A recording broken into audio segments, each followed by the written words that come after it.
The biggest problem right now is trying to describe what I do. So like you said, it's very interesting. It's a little bit strange. I was kind of shocked at how impactful it was on me. I did not expect the impact that it had on me. I felt very weird, and then the next day I also felt very weird. So it definitely had an effect on me. The craft to me is like, how can I develop trust to somebody to a point where they'll let me in, right? And then like help them rearrange the furniture in their mental house so that like, they can like move forward, right? Hi, my name is Christina, and this is Chasing Dragons. Welcome, Christina. How are you? I'm great. Fantastic. Guys, this is Christina. She's a regressionist and subconscious transformation guide, helping high achievers break through emotional, physical, and soul blocks. She's been practicing hypnotherapy for about 3 years after a career managing the lives of the ultra wealthy, which gave her a front row seat to the fact that money doesn't equal happiness. Her one-on-one sessions are powerful and proven, but right now her business is stuck around $1,000 a month, and she's wrestling with scaling, visibility, and the fear of selling out.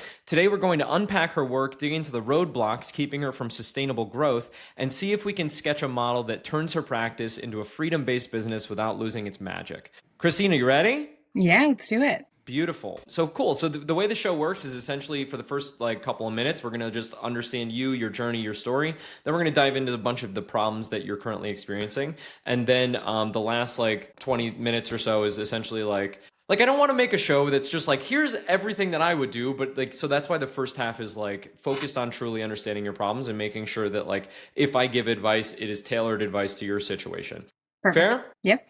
Beautiful. Cool. Yeah. I also want to give a disclaimer at the top here that we've talked a little bit about this, me and you, Christina, but like, here's my stance on hypnotherapy. I, made sure that I experienced your hypnotherapy myself so that I knew what I was potentially platforming here. I thought the session that we did together was very interesting and like very novel to me. I hadn't really experienced anything like that before. And I felt like it was genuinely helpful to me. That said, like, I think things like informed consent are very important. I also think that like I did enough research on this to find some like science-based evidence that like hypnotherapy is effective. It's shown to be effective in clinical like practices on things like anxiety, especially things for like IBS. And also I think one was like postpartum like depression stuff. I believe it was helpful for that as well, like with like hardcore clinical evidence and stuff. I also want to make sure that people understand that it's not a replacement for things like CBT or like actual therapies and stuff. And that my stance on that, I want to make sure people know that before they come into my comment section and they start saying shitty things to me. So I don't know, Christina, starting there, what is your thoughts on that stuff? Yeah, hypnotherapy is definitely like a supplemental piece of the puzzle. It helps you unlock things that maybe were hidden or maybe would have been really hard to find in regular hypnotherapy. You know, some people can't sit and talk about their trauma over and over. And so this kind of just like dives really straight into the problem.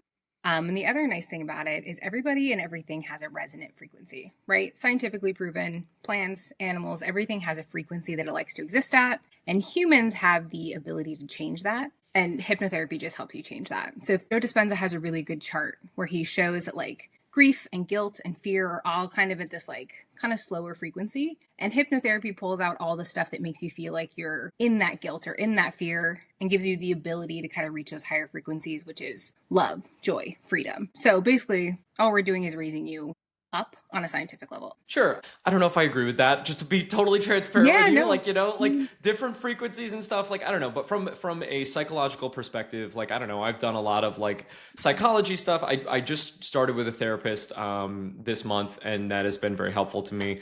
And I really enjoyed the practice that we did together because like you did take some time to truly like dig into the things that I was experiencing, and then like the hypnotherapy session that we did and the guided meditation, it felt like it was very tailored to those things. So like, I don't know if I fully endorse all of these things about like, frequencies and that sort of thing. I don't know. Informed consent, very important to me. Making sure that, like things are being backed up with like studies and things is very important to me because I want this show to be like, I do want to help you and I do believe that your practice is beneficial for people. But that said, like, it is important to me that like people go into things with informed consent. Ladies and gentlemen, if you're enjoying Chasing Dragons and my conversation with Christina, hit the like button. Also, it really helps out if you support the channel by leaving a comment. And hey, go ahead and subscribe. We're trying to hit 2,500 subs by the end of the summer here. Yeah, guys, thanks so much for watching. Hope you're enjoying this episode of Chasing Dragons. And now, back to the episode. totally understand the skepticism. I was skeptic at first as well, but there are actually studies that show certain emotions have certain frequencies. And so if you hold on to guilt, you're going to match with other things that feel guilt, or other people or other things that are kind of in this lower space, because it's going to match, right? So things that have the same frequency kind of go together. Like if you want to do the research, it's there. So I've done the research, and frequency matches frequency. And when you're doing things out of a place of guilt or fear, you're going to pull in things, people, clients from a place of guilt and fear. And so hypnotherapy basically pulls out that fear and that guilt and puts you at a place of like maybe being excited about the future, maybe not feeling that guilt, maybe making decisions and pulling in people and things that don't feel as low vibration. And then all of a sudden your world's changed a year later and you're like, oh, who even was that person? Right? So it's slow incremental changes of making decisions for your best self, basically. Got it. Yeah. Yeah, and I'm honestly, there's a lot of like books and things about like law of attraction, that sort of thing, that like I do think that there is merit to those approaches and things. And I personally experienced your practice, and I thought it was interesting and deeply helpful, and I was kind of shocked at how impactful it was on me. I did not expect the impact that it had on me. I felt very weird, and then the next day I also felt very weird. So it definitely had an effect on me. That said, like, it isn't magic, right? Like that's a lot of the research that I looked at too, is like, this is not a magical practice. Like you still need to, if you're trying to implement change in your life, you still need to do the things that like implement that change and stuff. So anyway, cool. We've had that conversation. Let's get into your story. Christina, tell me about your story here. Why did you start this, and what specifically do you do in your practice? Yeah. So long story, very short. I grew up very sick. Didn't know I was sick until I was in my 20s. Went and saw a holistic nutritionist. She helped me kind of figure out what was actually keeping me ill when like the medical system didn't help quite as much as it should. And so from there, I actually got trained as a holistic nutritionist. So I got trained as a holistic nutritionist, healed myself, and then realized that when I was helping clients, just giving them advice wasn't enough. They had to feel like they were worthy of making the changes, of doing the diet, of, stepping into this life. And then I found hypnotherapy was way better at that and kind of stepped into that space. Got it. Cool. Yeah. And so right now you are essentially selling one-off services, correct? Like one-off sessions with certain people, primarily on your website, and you're promoting things on TikTok. Is that correct? Yeah. So TikTok and referrals are the way that I'm getting clients right now. Referrals are actually the most impactful for sure. Got it. And what is like your main, like, what is the revenue engine of your business look like? Is it one-off sessions? Or are you selling recurring packages and things? 100% one-off sessions. Yeah. Got it. Cool. And if you're okay with me asking, what does one of those sessions cost? One of those sessions is like minimum $379, I think. And that's just for kind of what we did together. And then there's bigger ones that are a little longer and deeper, that are closer to the 700 range. Got it. Cool. All right. Okay, cool. This next part of the conversation, Christina, is about your problems. So what problems are you experiencing in your business? Like, where are you trying to go, and what is preventing you from getting there? The biggest problem right now is trying to describe what I do. So like you said, it's very interesting. It's a little bit strange. It's really hard to tell someone what that's going to look like and feel like without them having experienced it. But then showing people someone's full session feels a little bit invasive. So I'm not quite sure how to get my message across, show how impactful it is without seeming a little bit too deep into the woo-woo. Got it. So it's almost like a positioning problem, would you say? Yeah, that sounds about right. Got it. Cool. What have you done so far when you've described what you do? You mentioned that you have like 20,000 TikTok followers, right? Yeah, 26, yeah. Cool. So what type of TikTok content are you making and that sort of thing? I probably should have done my research there, but I didn't. That's okay. I don't know. Yeah. Yeah, tell me about it. I've been trying a lot of different positions. I think the algorithm has changed a little bit lately, so I'm kind of playing around with that. And honestly, nothing has worked. So I'm trying to tell stories from my perspective, giving clips of the sessions, showing people the impact, telling little stories here and there, and just kind of trying to figure out how to authentically do that. Got it. Okay. So your biggest problem is trying to describe what you do. It's interesting and strange. People don't necessarily understand. Showing full sessions feels invasive. Your TikTok content, you're telling stories from your perspective. Got it. What other problems are you experiencing? I feel like that's it. It's really just the marketing. It's really just the position problem, because once I get somebody in, the transformation is amazing. I get really great referrals, but that, getting the funnel started is hard. Got it. All right, cool. So, I mean, basically just like communicating about this and making sure that you've locked down your positioning. And when you say somebody's in, would you say that they're in once they do a session with you? Typically, if I can get someone on the phone, they're in. So Got if I it. can get Why do you think that is? because I really believe in what I do. And so if I can cater my session to their issue, they're in, right? So if we have one conversation, if it's a match or not. Got it. Okay, cool. Beautiful. So what are some of the things that you've considered to do to solve these problems? I think the biggest thing is just trying to find a way to show that impact. And so one of the things that I've considered is showing full sessions and maybe giving people, a couple people a free session in order to, in exchange for being able to share that. But again, it just feels so intimate. Yeah. And that's volunteers though. So maybe not as intimate as I think. Got it.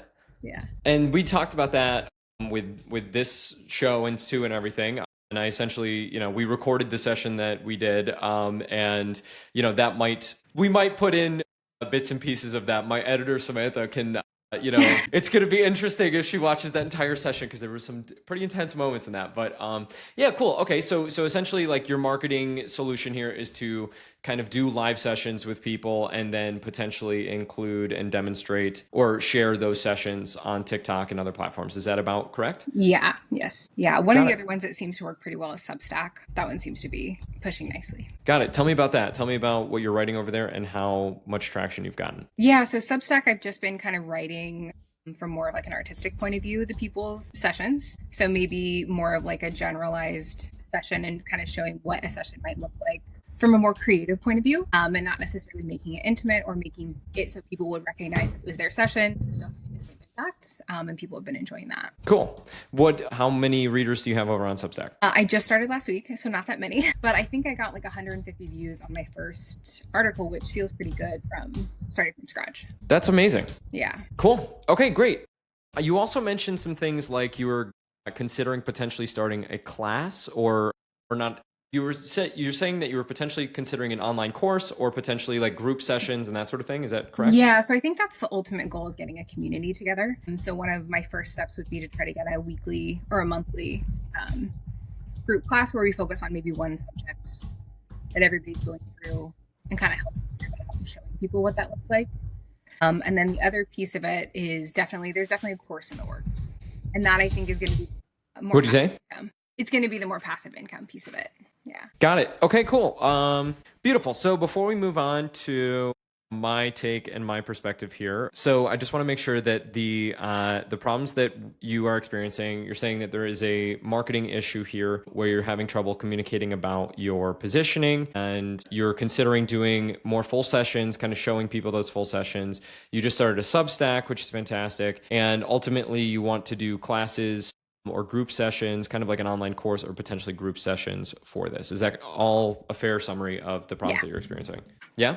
Cool. Beautiful. All right. So, okay, we're going to transition to kind of my take, my perspective, and my advice type stuff. You ready? Yep, let's do it. Cool. Okay. So I guess I want to ask questions around why you believe you have a marketing problem, because when I hear two incongruent pieces of information there. The first one is I have 26,000 TikTok followers. And the second problem is I am having a marketing position problem, right? Those pieces of information conflict in my opinion, right? So why, I guess, are you saying that you have a marketing problem? So followers does not equate to sessions. Okay, so people can be curious about what I do because it is a weird thing, right? It is weird. And I feel like my stance on it is very different from other people. I come from a very scientific analytical background, and then I'm doing something that's a little bit weird. So I do feel like I have a very, very specific audience, but that doesn't necessarily mean they trust me or my service and understand it enough. Got it. So now they're deep in curiosity, which is where I want them to start, but not necessarily taking the leap. Got it. Cool. So I think this is great. And I actually think that I would classify and characterize your problem as a little bit different than a marketing problem, right? I think that maybe this is a silly distinction, but I think that you have a funnel problem. I think that the way that you solve this, most of the people who have marketing problems cannot achieve 26,000 TikTok followers. I just think that is the case. You have achieved top line visibility. And although it might not be as consistent as you might like I do think that you have struck a nerve on the internet to accrue that following. But I think the next step is probably just putting out the breadcrumb trail of once you have a viewer, how do you slowly guide them into the water of becoming that paid member? Right. So I have a lot of thoughts about that. But before I give you my thoughts, I wanted to get your opinion on that. So do you agree that the problem is probably just trying to get them You just provide them a little, like Hansel and Gretel, right? Like you're just Yeah, trying no, to do you're like spot little on. bread. Yeah, you're right. Yeah. Yeah.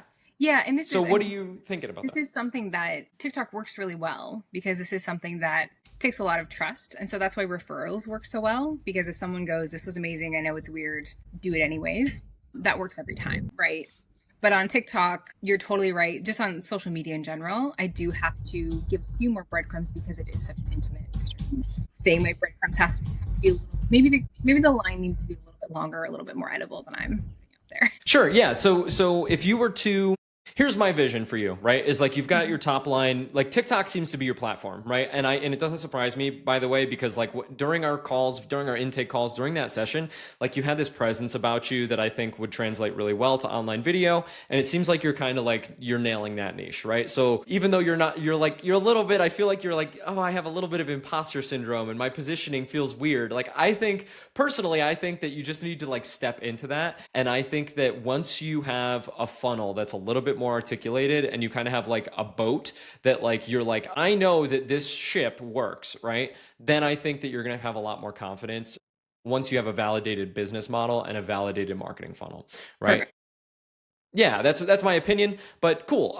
So if you were to guide people from TikTok to a touch point with you that's still free, right, but is starting to build that trust, what does that look like to you? I have some ideas about this, but I want to make sure that we talk about your ideas as well. Is there anything that you've considered about that? Yeah, so I've done little things here and there, little like freebies, but I found like written freebies or like worksheets don't necessarily work very well. Again, because it's not like they have to trust me as a person, not necessarily my skill set.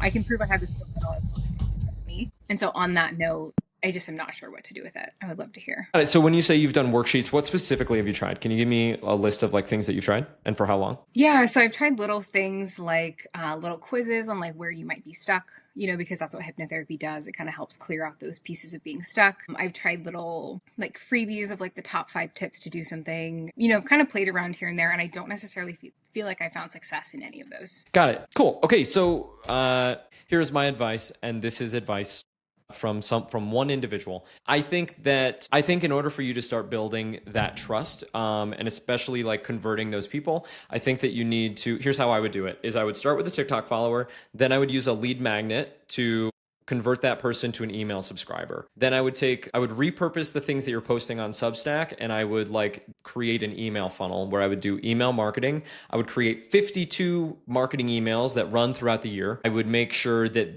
essentially, if you use a platform like MailChimp or something, then if you just write one email a week, and you can do this, you can get inspired with AI. And essentially like you said that you're a big ChatGPT user. So the way I would do this is I would literally create 52 marketing emails with artificial intelligence to like help, but like you're the copywriter.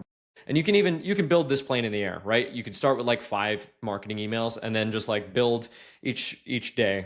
Once a day, I'm going to write the next email in the sequence, and eventually once you have 52, then you can cycle those, right? And I would use a platform like MailChimp, right? So then you've got your kind of like email, like mid-funnel email list thing, right? At that point, then all you have to do is convert. You have to test your lead magnets, right? So it sounds like you tried 2 different things. What variables and what levers do we have to tweak with your lead magnets, right? We tried 2 written things, right? First, we tried a quiz that kind of evaluates where they might be stuck. And then the next thing we tried was top 5 tips to do something, to help with their things. Top 5 tips. I'm sorry, what was the top 5 tips? Yeah, it's been different. It's varied, but top 5 tips for, reprogramming your subconscious or stuff like that. Just kind of where my expertise lies. Got it. Yeah. So cool. If we were to come up with a list of potential other lead magnets, it seems like you're saying there's low conversion on the written things. So if you were to try something else, what other things might you try that like could be a convincing lead magnet? The first thing that pops into my mind is maybe like a hypnosis, maybe like a quick win. Maybe like a 10-minute one. With my clients, when I first started out, I would do walking hypnosis because my specialty when I started was ADHD. So I gave people the ability to, taught them basically how to meditate and walk at the same time. And taught them that you don't have to be sitting down to meditate. And that one went over okay. But again, there wasn't a high conversion, although I got a lot of email subscribers. Beautiful. So you already have an email list started. Yeah, of course. Yeah, Wonderful. I jumped on the TikTok train as much as I could. Yeah, on that. Cool. Tell me about your email list. How many email subscribers do you have already? I think I have about 300, 350 at this point, but they definitely have not been nurtured. So it's definitely a spot that needs a little bit of improving. Got it. But again, Cool. Okay. 26, so from 26,000 to only 300 email subscribers, again, there's something that needs to just be tweaked a little bit. Sure. Yeah. Do you have one of those lead magnets up right now? I don't. Got it. Yeah. I think that that was my thought too, as I was reviewing your business and everything, is just like I think that your business is really cool because like you have this like specific methodology that like you can build little modules and things, and you have this like specific way of doing this, and I think that that's really cool and proprietary to you, and those sessions like I think build a lot of trust, right? So yeah, I totally agree with you. Is like some gated little 10-minute hypnosis session that you upload to YouTube is private, and then they have to join your email list to get that free thing. I think that's a really solid lead magnet idea. And I think that I also think that that's a little bit of like like at the mall, it's a free sample, right? Like, it's like, if I'm going to go and get a full session, like, hey, here's a 10-minute session that is gated, to the actual thing. I think that that's great. What are your thoughts about testing something like that? So I totally think that would be great. My first instinct is that, how do I make that call to action without seeming salesy? Yeah, that's a great question. Why don't we practice? Why don't you do it? Let's hear it. Can you try it? Yeah, I mean, I think that it depends on what I'm talking about, what I'm doing. But usually, like on a TikTok, I'll be like, hey, here's what's going on. Here's what's happening in the world. Here's a free resource if you need it. And then, kind of continue on. And sometimes I feel like I'll be like, you don't necessarily have to use me, but like, here's a free resource if you need it. So I don't sound too salesy, but also kind of setting myself as like not the expert and sort of like pull myself out of being the expert. There might be a little imposter syndrome. You might be right. So why do you think you do that, right? You don't have to use me if you don't want to. Yeah. Why do you think you do that? Because I feel like there are so many people out there that can help with these specific problems. And just because I brought the awareness to the problem doesn't mean I'm the only person that can help. And I want people who think that I'm the right person to come to me. And if I'm not, that's fine. Because if I'm not the right person, it will not work. Right? If you don't trust me, it will not work. It's such a deeply intimate thing that if I am not the right person, please don't come to me. But if I am, let's go. And so I need to find a way to kind of position myself as not being the only person, but also being an expert. Got it. So I personally, one thing that we worked through in the session that we did, right, was like, you were like, so what we did was a future aspirational thing, right? Where it was like we worked on, instead of working on like past stuff, we worked instead like on the future, right? You had me sit down with future Noah, and he was really cool, and he had a really dope house, and he had a cool beard, and he had a little gray in his hair, and he was awesome, right? And like one thing that really like punched me in the gut during that session was like, we talked about my subconscious beliefs about people like who are extremely wealthy, right? This idea that they might be unethical, this idea that like they might be bad in certain ways. And we literally sat there and you guided me through how like those are limiting beliefs that are going to be holding me back from things, right? So Christina, my question to you is, do you think that you could potentially do some of your own practices on yourself and try to, uncover what you think? Like, it sounds to me like there's this thing in your head of like if I sell my lead magnet, and I really believe in this, then it seems like I could deceive people who are not. I don't know. What would you say that limiting belief might be? Yeah, no, you're totally right. I think that in this industry, there's a lot of snake oil, right? And like people that are so passionate and so pushy and so like, this is the only way. It's just not real, right? And so I've been in a position and I've done, so for instance, carnivore diet worked for me. I did the carnivore diet for 6 months, changed the entire trajectory of my life. I would never push that on someone because for some people that doesn't work, but it worked for me. So I would never go on TikTok and be like, carnivore diet is the God. It is the only thing that ever works. But then there's a lot of people who get a lot of followers and a lot of sales and a lot of courses sold based on being that pushy. And so I want to make sure that people know that there isn't only one way to heal. And so kind of finding that sweet spot of not selling snake oil, because for some people it might not work, right? Because if it's not the right thing at the right time. And so I don't want to be like, come see me, I'm the only option, and then have it not work and then have people think that it's snake oil and discredit something that I'm so passionate about. So it's kind of like. Got it. Okay. So it's almost like a fear. It's a fear of like, if I tell this person that this is going to work for them and then they go through it with me and it doesn't work for them, then they might be turned off to this practice entirely. And I might have ruined this for this person forever. Well, Is that not even fair? that person, but the person that they talk to and everybody else around them and everybody else that might have been helped by this all of a sudden are discredited on something that, as you've seen, can change your trajectory of your life in, an hour and a half. Got it. Okay, cool. I think that's a valid fear. That makes sense. That said, Christina, why might that fear be overstated? What are some reasons why that fear might be overstated in your mind? Maybe I've been sold snake oil a few too many times. Interesting. Tell me about that. Yeah. When? Do you have a specific experience? Yeah, so I've been in the wellness industry for a while, right? So I've been a holistic nutritionist for about 5 years and kind of kept up with the fads. And when I first started, a lot of the stuff that I was sold didn't work. Even in the first 27 years of my life, I was told that I was like perpetually broken, that I would never be healed. And all of a sudden I found a resource and that worked, right? And so I don't want to be the person that kind of perpetuates that stereotype or has somebody waste their money, right? I've been the person that spent my last dollar on help that didn't work, right? And so I don't want to be that person. And so I need to find that sweet spot of like being that person, being that resource, finding those clients without putting someone out or making them hate me for the rest of their lives, basically. Because there's some people in my space that I'm still salty about. If I see them come up on my feed, I'm like, even 5 years ago, I'm like, Got it. Cool. So I think we should spend some time on this because this to me is, if once you change your thinking around this stuff, you've got an email list, right? You've tested lead magnets before. So I kind of came at this conversation thinking that you need some once the model is fine and once you know what to do, you're going to be off to the races. But it seems instead like this is a fear that you have, right? So can you speak to me about what happened when, without giving any names, but specifically, can you tell me the story of what happened, when you felt like one of these people gave you snake oil? Yeah, I'll give you a very specific one. So we talked about how I worked for ultra high net worth, kind of wealthy celebrities. So I worked for one in the wellness industry, 1 million followers.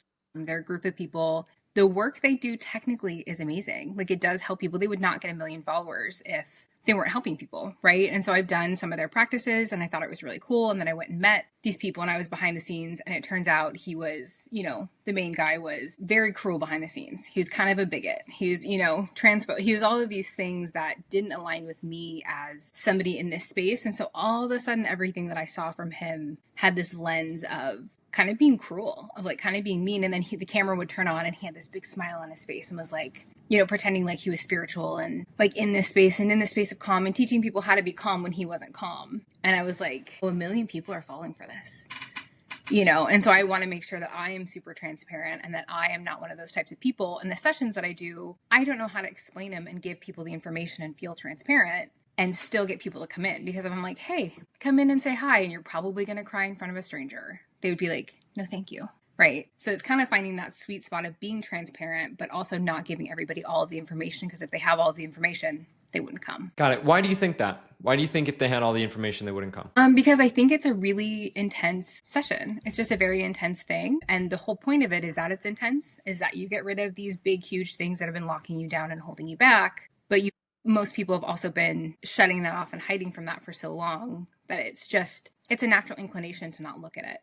So even therapy is amazing. So if people are in therapy or doing meditation, they're way more likely to come see me, but maybe need me a little less. Got it. Right. And so a lot of these people have this cognitive dissonance around change. And when I tell them how much it's going to change them, that cognitive dissonance comes in. Got it. So I'm not a mental health person or professional in any way around that. But but it seems to me like this is it seems to me like you have some beliefs around.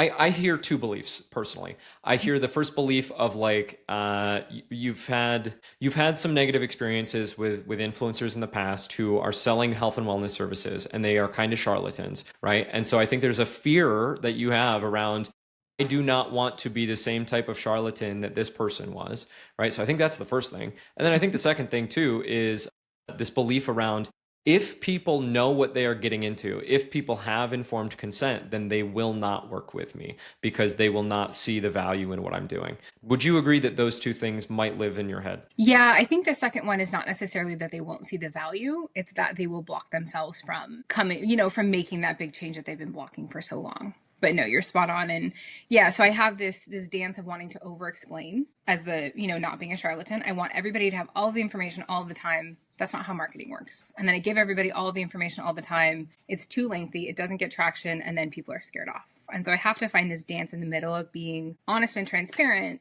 and not oversharing or making people uncomfortable. Got it. When you say that, what experiences inform that? Why do you think people are scared off when you over-explain or do these things? What evidence do you have for that? That comes from the nutritional background.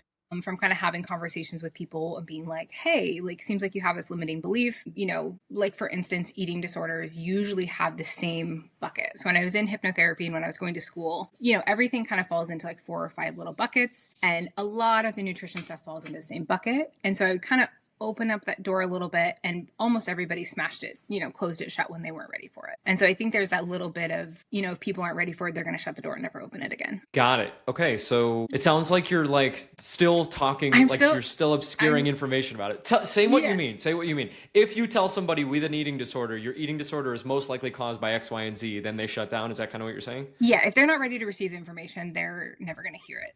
Right. So most eating disorders are not enough. You don't feel like you're enough.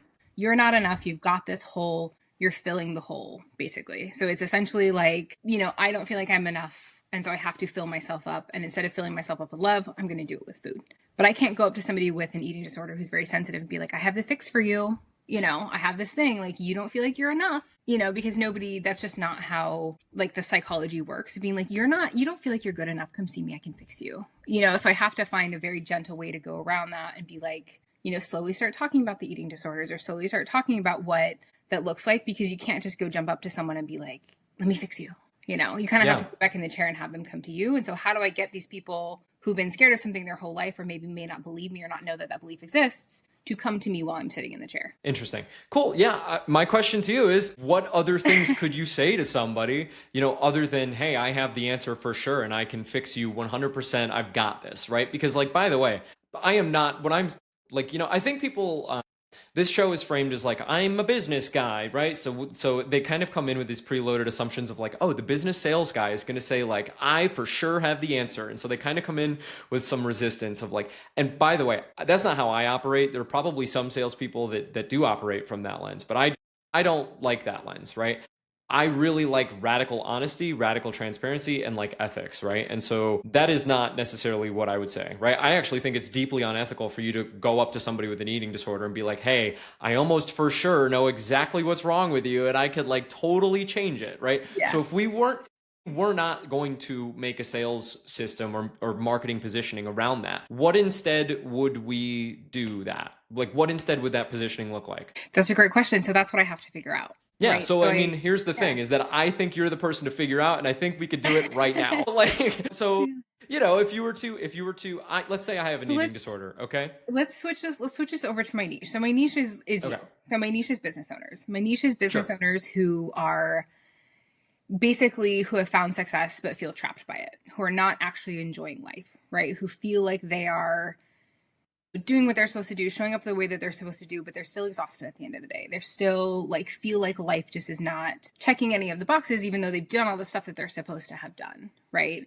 And so how do I talk to those people and be like, I can help you. I'm the one to make you enjoy your life. I'm the one to make you feel joy again, right? How do I position myself as somebody who's been, in the business space and who feels joy in what I do and like knows what it feels like to be in that box? That's what I have to figure out, is how do I talk to those people and be like, I know that I can help you. I know that I can help you build a business ethically and with some joy. It can be both. Yeah. Okay. If you're asking me, how do you do that? Here is my opinion, is that you just practice doing that. Like, you sit there and you write in a journal, or you use ChatGPT to help you with your positioning and your framing, right? And then you just practice over and over again. One thing I would highly recommend is, for your business, Facebook lead gen ads, right? If you run Facebook lead gen ads, you will get those raised hands, right? Of like, I love Facebook lead gen ads because you have 5 headlines and you have 5 copy things, and then you have 5 calls to action, right? You can put in all of those and they will automatically cycle those for you to find the best combination. And then it will literally just give you raised hands, right? Here's a person, here's their phone number, here's their email address, right? Also, you can set it up in a way where that alone will build your email list as well, right? So I would probably take a couple $100, $200, right? And then I would start getting those lead ads coming in, right? Then that gives you an opportunity to just do sales consultations over the phone, right? That's going to probably be the fastest way for you to start getting leads as quickly as possible. Have you ever run Facebook ads for your business? I haven't. Got it. Yeah. Why is that? I just hadn't thought about Facebook as my market, as my people, as people who would be Got open it. to this. Got it. More so TikTok, because that's kind of the platform that you've been on. Yeah, TikTok people seem to be a little bit more open to the weirder stuff. There seems to be a little bit less criticism about things that people don't quite understand. Got it.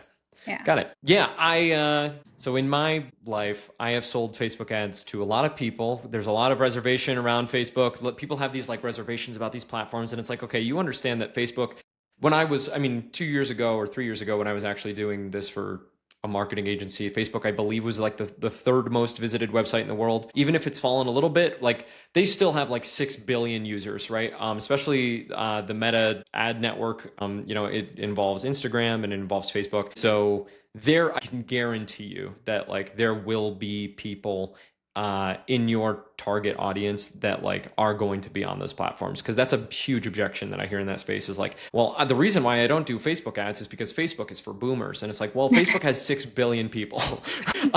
So that's a lot of people, and they're not all boomers. I can guarantee you that. So that's my first piece of advice, is to just practice. It seems like you just need practice with your pitch. And that's also something that I think we could do right now. So like, are you cool with a little bit of sales role play, Christina? Yeah. I mean, I might not be good at it, but that's why I'm here.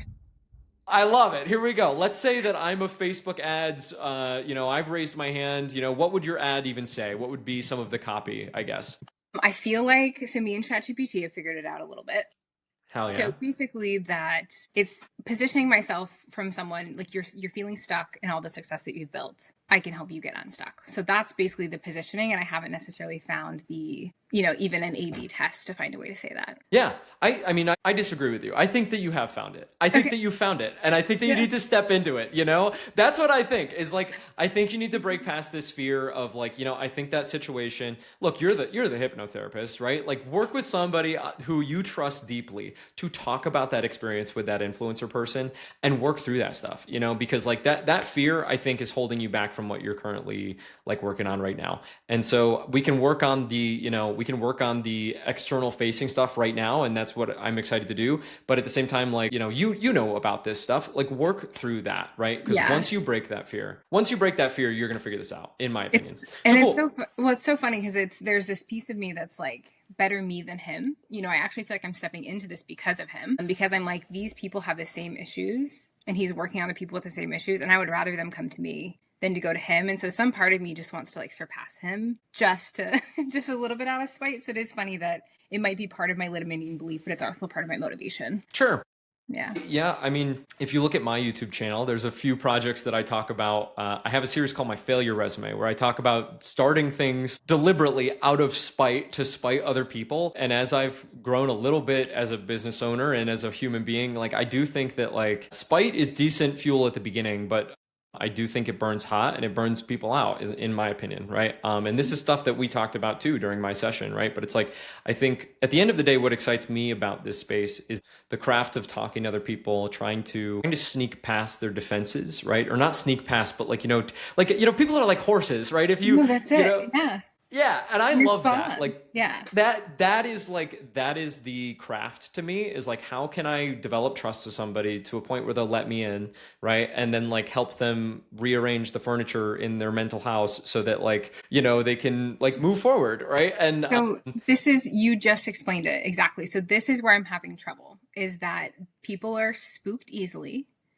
And I have to sneak past their defenses, become trusted, get in there, and then be like, I've got a solution. Because if I just yell from the rooftops what I have the capacity to do, they're running away, right? So it's Sure. the same, like conceptually exactly what you just said. Sure. That's why I think Facebook lead gen ads are perfect for you, because if you run those, if you put in, and here's the other thing too, is that like when businesses are new, right? That's when they require, I think people have this idea that like they want to be profitable from day one. And I think that's great. That said, my approach has always been, or is now becoming like, you need to make little bets with a little bit amount of money, right? Expecting your business to just be profitable from day one is probably a very, very lofty expectation, right? You need to be comfortable and be in a financial position where you can put in a little bit of money to test with, right? Until you find that market validation. So personally, the thing that I would do for you is I would put in I would budget like $200 a month in Facebook ads right now and start doing Facebook lead gen ads, right?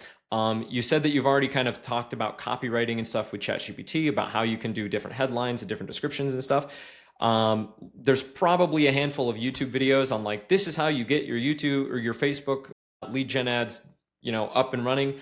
I would find one of those. I would follow it for 20 minutes. I would put in those 5 different headlines, put in those 5 different descriptions. Let's do some role play though of like, I am a person who just raised my hand about one of your Facebook lead gen ads, right?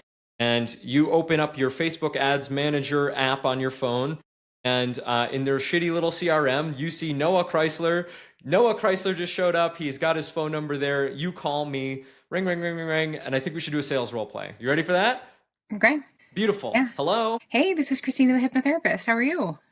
I'm well. How are you? I'm good. Interesting. Where did you get my number? Yeah, this is from that Facebook ad. You replied to feeling like you were stuck in your business. Got it. Yeah, so tell me a little bit about what's going on and like what has you feeling like you're stuck. Yeah, well, this year's been kind of crazy. I was working for a very famous YouTuber, and then I made a video about my experiences. A lot of people were shitty to me, and now I'm working on my own business show, but I am it's a new thing for me, and I'm kind of stepping into this coaching role and really trying to be comfortable with like my expertise. The fact that I do know that I have, been in business for a while, and I've seen a lot of entrepreneurs some of them have tons of success and some of them really beef it. So I'm stepping into this role. Yeah, I mean, I totally understand that. I've done that myself. I feel like sometimes it feels like you're dancing the line between selling snake oil and being, having a God complex. So I feel like finding the middle ground in between there is really important to start like an ethical practice. Is that what you're looking to do? Yeah, no, absolutely. I don't want to screw anybody over, and I'm a little bit afraid. Yeah, so that is definitely something that I have been through and understand and feel like I can help with. And hypnotherapy actually helped me get to that point.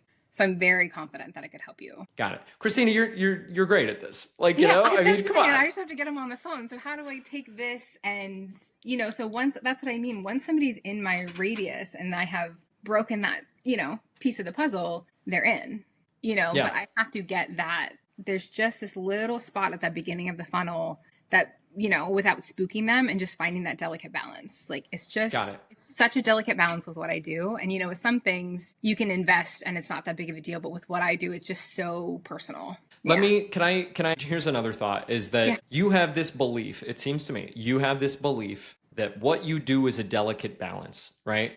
Personally, from the things that you're telling me, I don't hear that it's a delicate balance. I really don't. It seems to me like you have imposter syndrome, right? You're like, I don't want to, that's what it seems like to me. Yeah. You're like, it's a delicate balance. It's a delicate balance. Well, does it seem like it? So what makes you say that? So explain it, help me understand from an outsider's perspective. Yeah. Sure. You have 26,000 TikTok followers, right? Like that's more than me, it doesn't seem like it's a delicate balance to me. It seems like you've tried 2 lead magnets and they didn't really work to whatever standard, in your mind you expected them to work, right? But also how long did you do those for?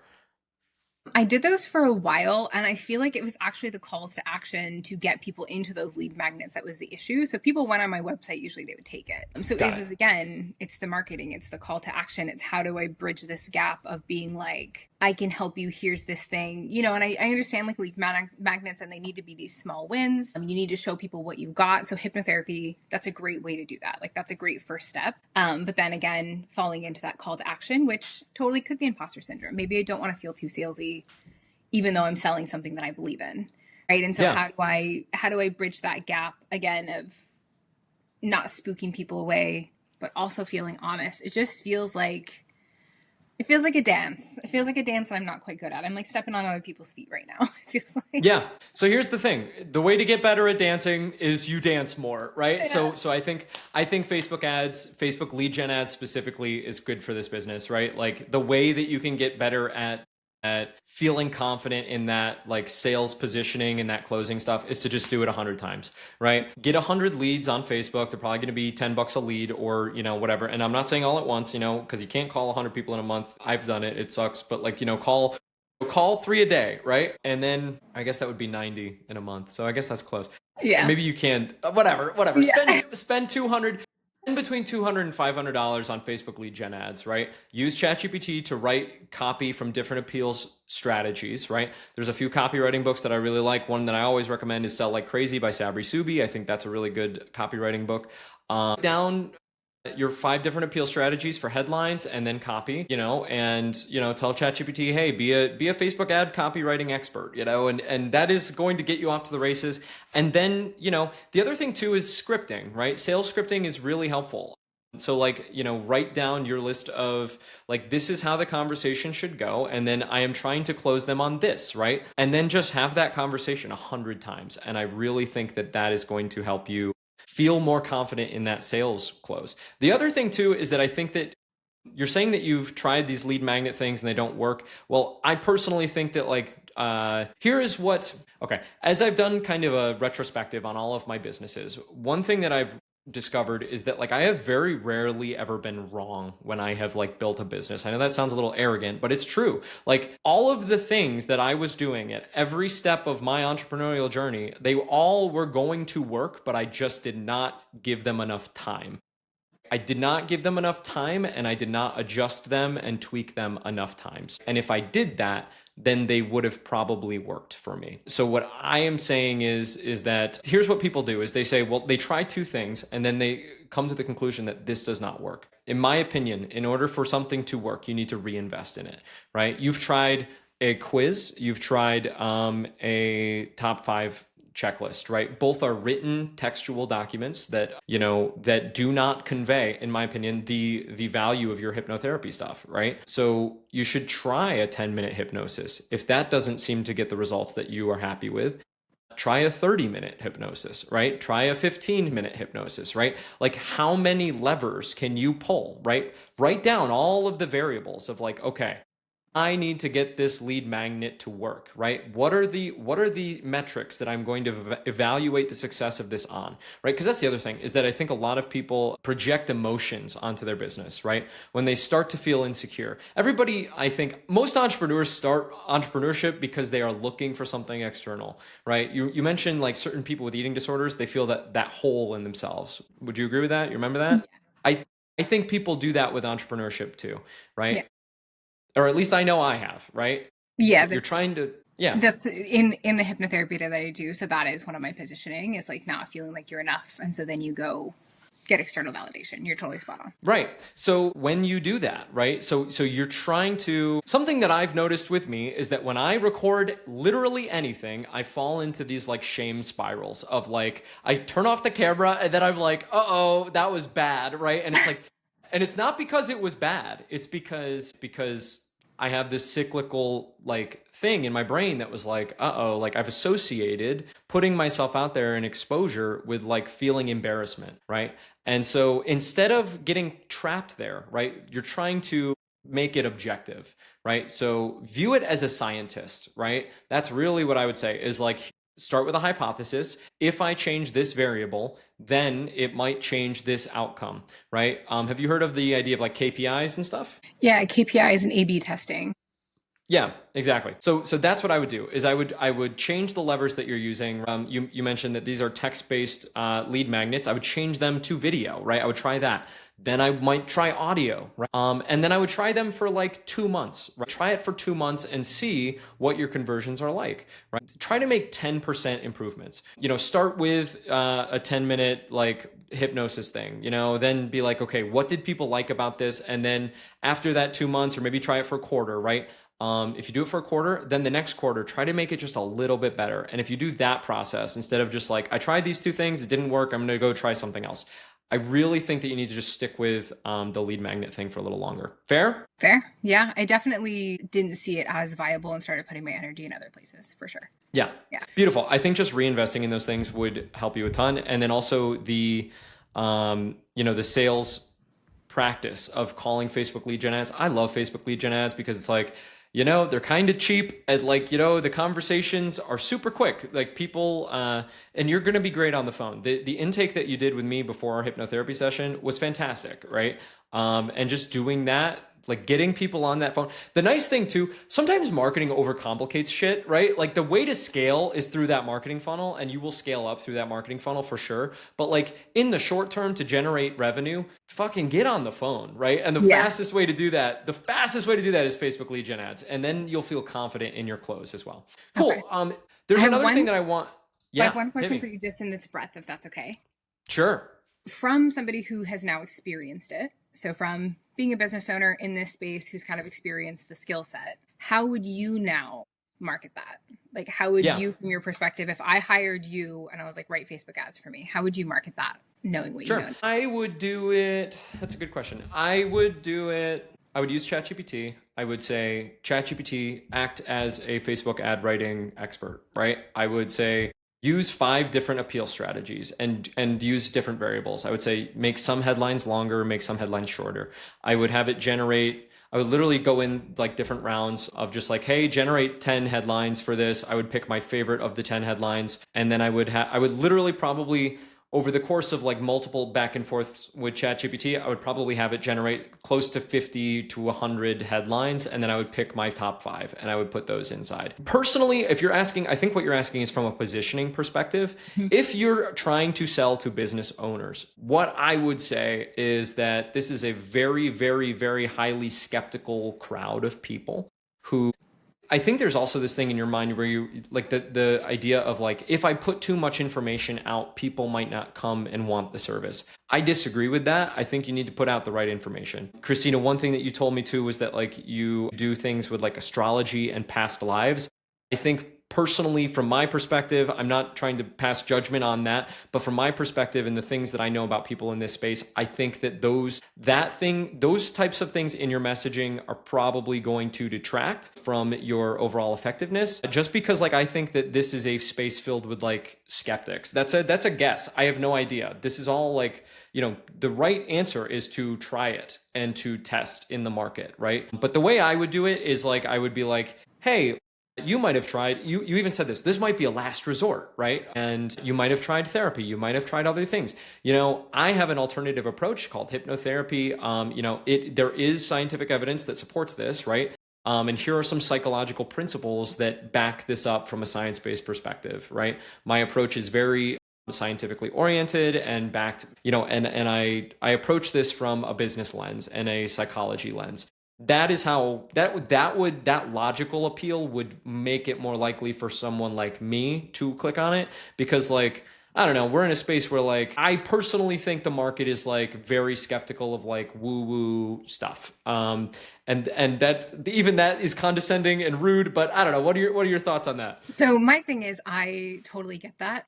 I'm a very like grounded and logical, analytical person, and so I understand that I have a very specific market of people that I can speak to in a way. So yeah, astrology makes me feel better the same way religion makes other people feel better, same way chocolate makes other people feel better, right? It might not make sense. It makes sense to me, but that doesn't necessarily mean that that's, something that everybody believes. And I have this space to exist in both realities and be in this logical space and hear these logical minds. But I think one of the things that I would love to understand is how it benefits, right? So how do you feel like it's benefited you even in the last couple of days?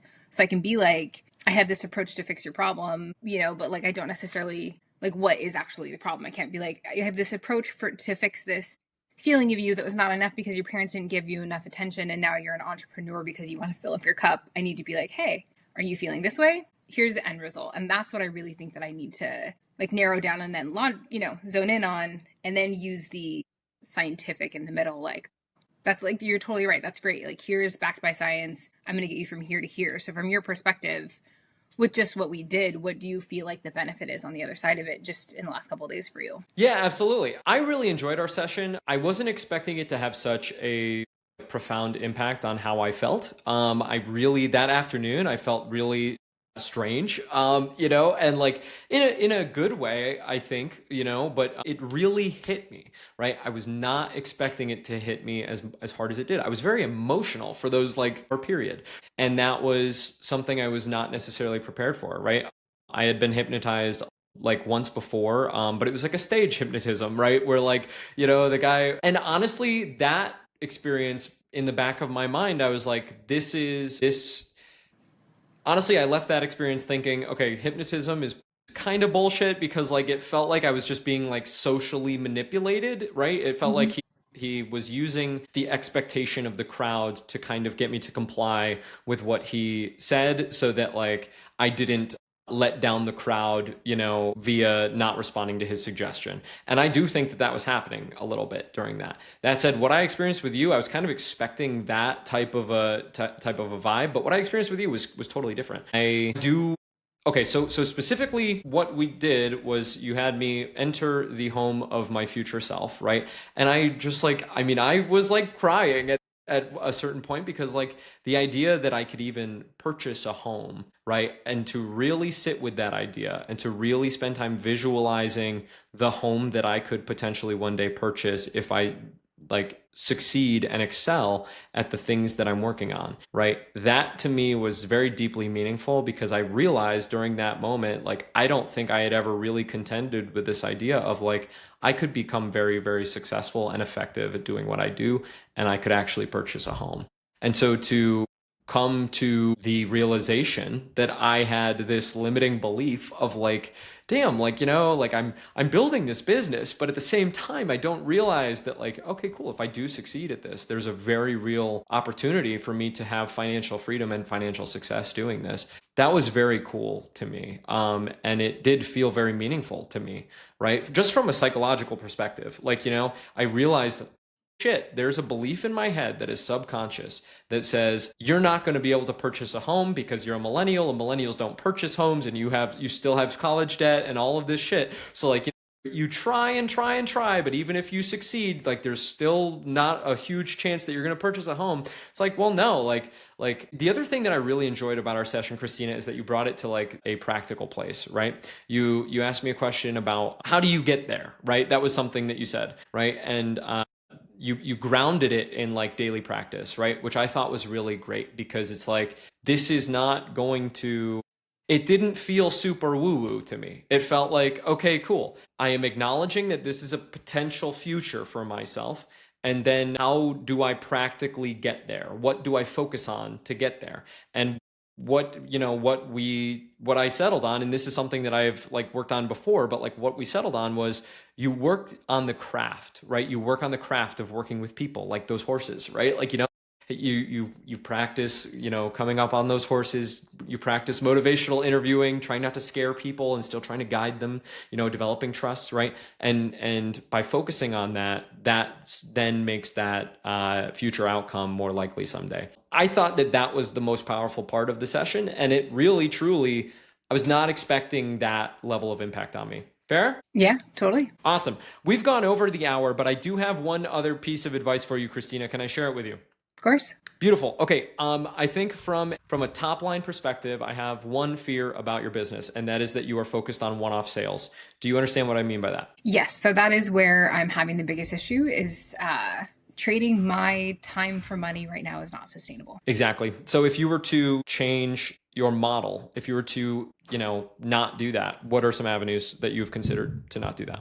Some sort of passive income or group sessions. So the group sessions would be a way of getting, you know, a lot more impacting a larger amount of people in the same, you know, hour and a half I would spend with one person while also making a little bit more money. And the second one is having some kind of passive course that essentially sells itself.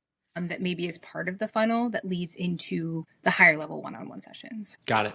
I think that, can I share my thoughts on this just really quick before we end here? Beautiful. Yeah. I think that your business would benefit from recurring revenue, just like trying to build recurring revenue as soon as possible. I think that the highest way, here's how I would do it. I'm just going to give you, because we're at the end here. I know that this is the wrong way to give advice, but like, you know, people turn off when you start giving advice, but I'm just going to say what I think. Here's how I would do it. If I'm you, if I'm a hypnotherapist, here's what I do. I offer one-on-one coaching subscription, not coaching, but one-on-one hypnosis subscriptions, right? Where it's like, hey, this is $1,000 a month, or, you know, $1,500 a month, or whatever price point you decide on, right? And in that, you know, you get a certain number of sessions per month. Maybe it's 2, maybe it's 4. I don't know what the optimal number would be for your calendar and your time or for the effectiveness of the stuff, right? But I would offer a subscription package where it's like, we are going to work together for the course of a year. Is this something that you've considered in the past or something you're doing? To a certain degree, yeah. I Got it. haven't actually thought about it that much, but it's come up as a wandering thought. Yeah.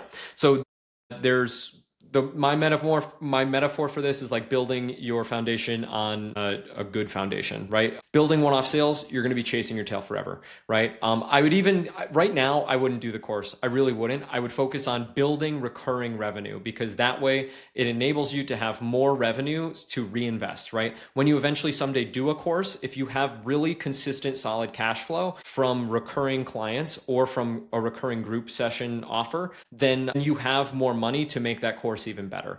You can pay to shoot it in a studio, or you can pay an editor, and then that course will be even better. But what you right now really need, also, like, recurring revenue would enable you to do more Facebook ads and double down in that, right? So I really would work on a funnel where it's like Facebook ad to get to the initial session. Once they get to the initial session, bridging the gap from initial session to subscription session, right? Where it's like, hey, this is $1,000 a month. Or something like that. I think that's the fastest way for you to get to recurring revenue, and that enables a ton of other shit. Then I think another play for you is to work on that secondary funnel of TikTok subscriber, email list subscriber, group session subscriber, right? The group session thing might be 200 a month or 250 a month, right? You meet in a small group session, maybe it's an hour a week. The small group session, then also you could promote your monthly subscriptions to one-on-one sessions as well as an upsell, right? You know, hey, I'm working with this person, and what did we do? You know, like every week you could be like, hey, what did we do this week? And did you find it valuable? Right. And then that kind of speaks to the rest of the group as like, yeah, this was fucking awesome. And like, you know, this is what I experienced, kind of like what we just did. Right.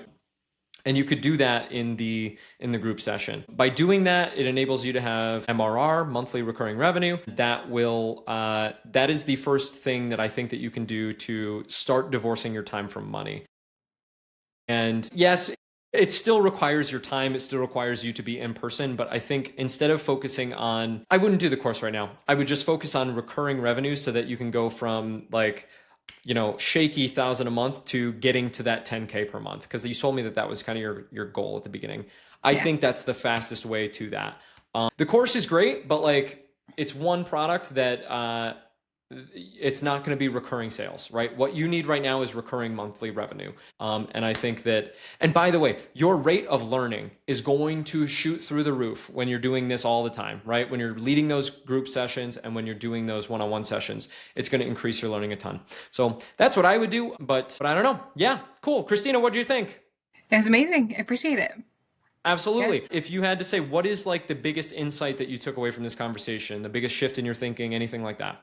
I feel like reminding me that even though I work with people's subconscious beliefs, that I have some that might be blocking me as well. Right. So I think that talking to other business owners and talking to other people like you and just getting that reflection of somebody who's been there, who's done this, who's in the same position as me, incredibly helpful. Awesome. Fantastic. Well, thank you so much for coming on the show. I think we should do a quick recap of just like my thoughts and my advice. Yeah, I think like breaking that like fear of like, if I might become this other guy that I worked for, right? Working through that yourself, working through it with ChatGPT, working through it with another person that you trust or another therapist that you trust or another hypnotherapist that you trust, like working through that is going to help you a lot. The next thing is practicing your sales pitch over and over again, right? The fastest way to get to there would be with Facebook lead ads, right? Again, $200 a month at the minimum, $500 a month probably would be a little bit more risk, but it's going to get you moving a little faster, right? Taking an hour a day or 2 hours a day to call and follow up with the leads as they come in. One thing on that is just like making sure you hit them as fast as possible. Then the idea of testing your lead magnets, right? So you mentioned doing 2 lead magnets. I would also recommend I would experiment with that third style of lead magnet, that video or audio lead magnet. And I would literally commit to that for a quarter, right? And I would set KPIs so that you're not projecting like, I feel insecurity about my business and therefore this doesn't work. No, here's what the KPI is, and I'm going to try to make 10% adjustments to try to increase it over time. That's what I think that piece of advice would be. Then the next thing is just your model right now. I would focus on recurring revenue. I would first do that through selling recurring subscriptions to one-on-one clients, and then I would also follow that up with a group offer that would primarily come from TikTok. And that, I think, is all of my advice. All right? Amazing. Beautiful. Sorry, that was dense, huh? Whatever, guys. Thanks so much for watching the show. If you enjoyed this, please give it a like. Also, if you believe that Christina can do this like I do, fucking write it in the comments. Give her some encouragement. If you're shitty, I will remove those comments. So yeah, go ahead and encourage Christina. Guys, if you want to be a guest on Chasing Dragons, go ahead and click the first link in the description and you can apply to be on this show. And with that, I believe that brings us to the end. Any final thoughts? Where can we support you, Christina? What's your TikTok? Holistic.hypno. Yep, on Beautiful. Instagram, YouTube, and TikTok. Beautiful. Guys, thanks so much for watching. Have a great day. Bye-bye. Boom.